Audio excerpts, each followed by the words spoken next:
একদম পিওর গ্রাম ভাই, দেখেন আজকে আপনাদেরকে একদম পিওর গ্রাম দেখাবো।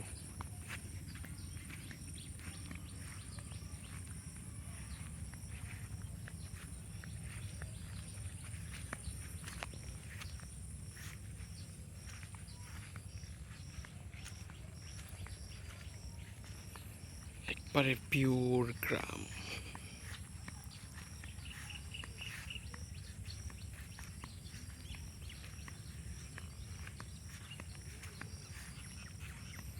জায়গাটা সেই না,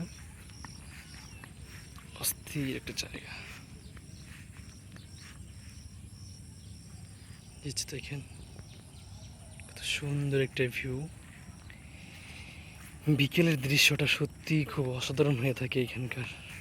দেখেন অস্থির ভাই।